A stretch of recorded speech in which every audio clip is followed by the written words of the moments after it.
my sourdough starter. I'm obsessed. Look at all that bubbly goodness.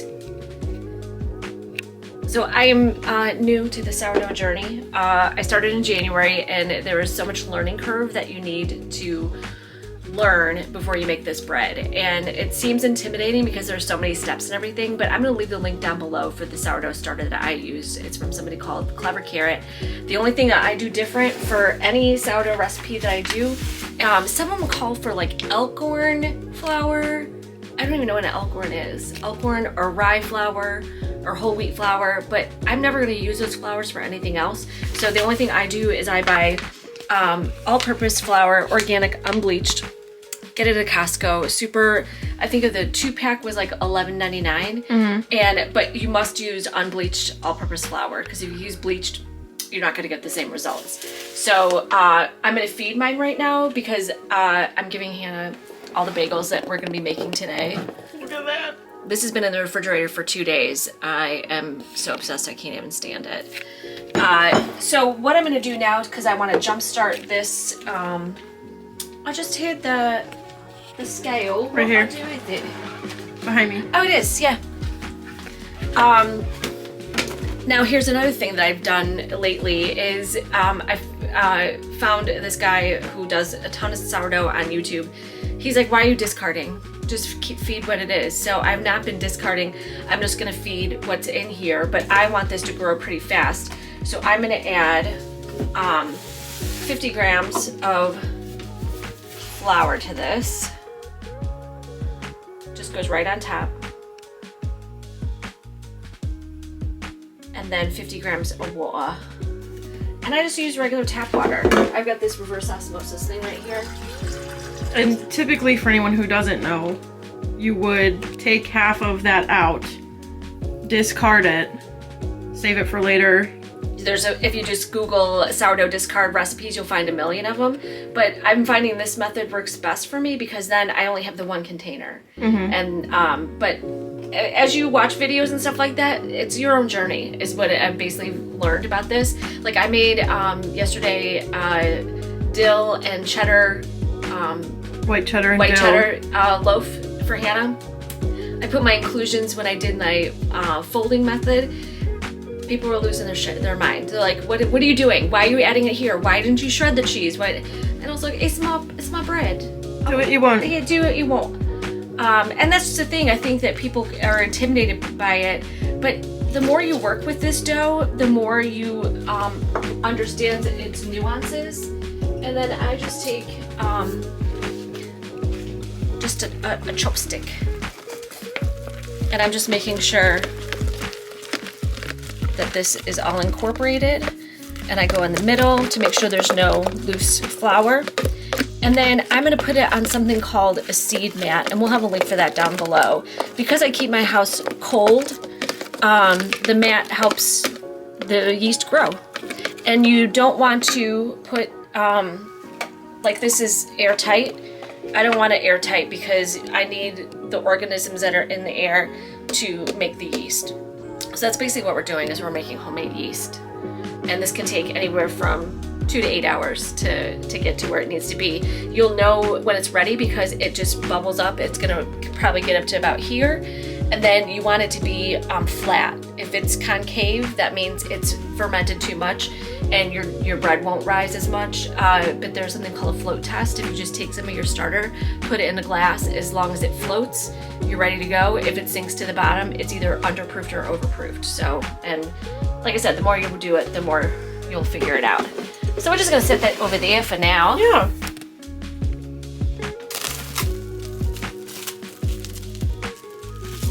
Yes. Oh my gosh, look at all the bubbles. I know. I'm so excited. So the last time I made this, I got 7 bagels out of it using 4 ounces of dough.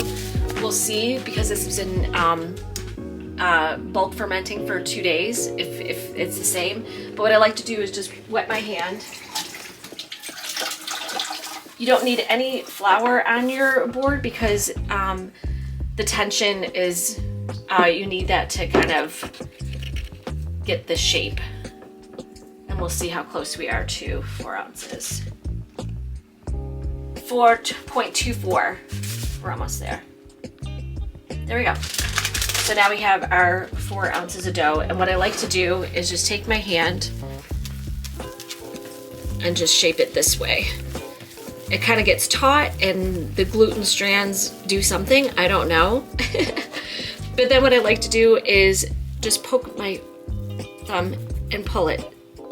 You want this hole to be a little bit bigger because if you don't do it enough when you boil it and bake it, it kind of retracts in, and if you want the hole in the middle, you gotta just make it a little bit more. So we're just gonna set that on our tray while we get our water boiling, and that's the next step. When I told you that we're gonna use no flour, that just means on the board right here while I'm shaping it right here. But then when I'm getting ready to put the hole in the middle, is I wanna put it in some flour. And this is gonna come off when we boil it, so I wouldn't worry too much about it. And then shape it like that. And put it on our board. You thought you were gonna cheese it? Sneeze. I thought I was gonna cheese it. I thought I was gonna sneeze. Yeah, it's fine. They're rustic. They're rustic.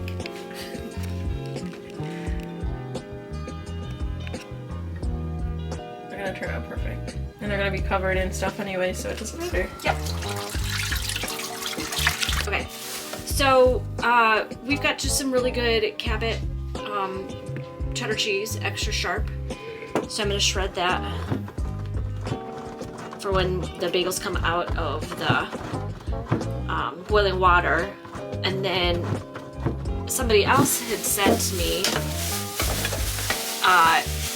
if you just freeze a jalapeno and then grate it over the top, it gets like a little bit of flavor and Flavor Town in every bite. So we're gonna try that. Yeah. Do you think we need more cheese in that? Well, maybe. I mean, I never say no to more cheese. Yeah, and the best part, Han, is that when the stuff gets in the bottom like that. What stuff? The cheese. You get the the cheesy. Crispy, crunchy bottom. All right, so our water's almost coming to a boil, and we're just gonna add baking soda.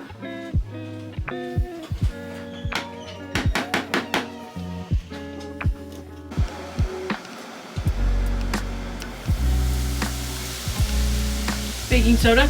Yep. Baking soda. And then now we'll carefully take a bagel, put it in the water. We can turn this down.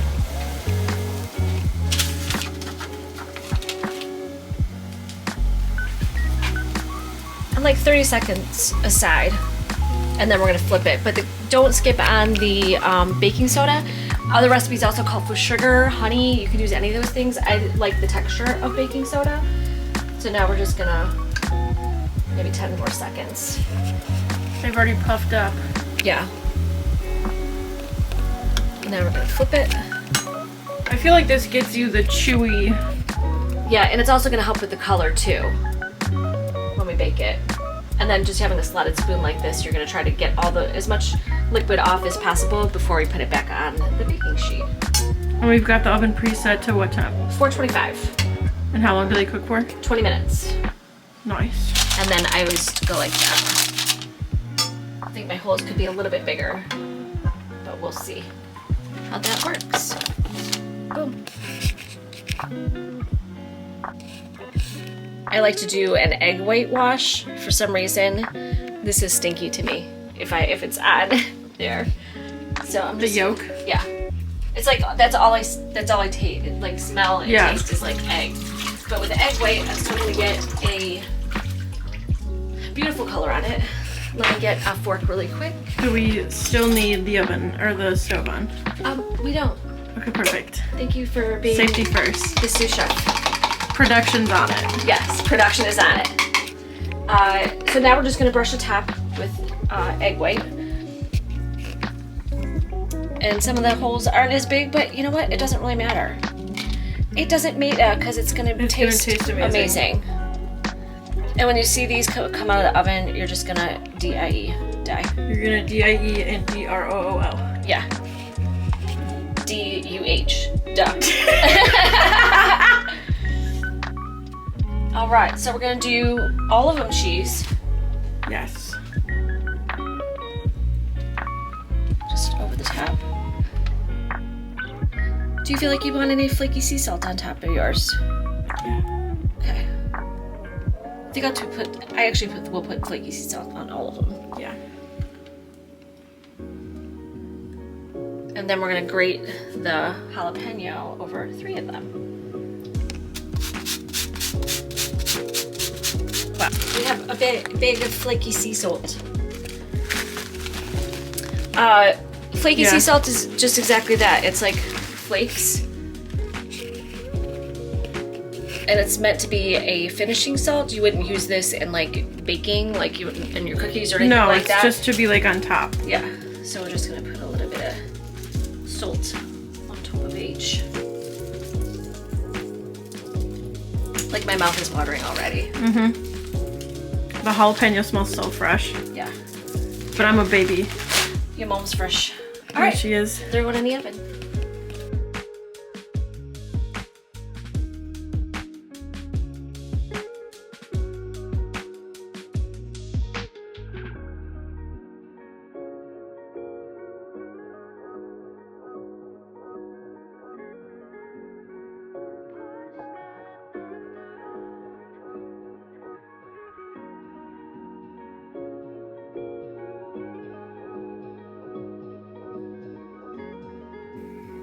The ultimate sandwich. Jalapeno, cheddar, turkey, provolone with Grey Poupon and some romaine. Let's see if I can get it. Oh my fucking god.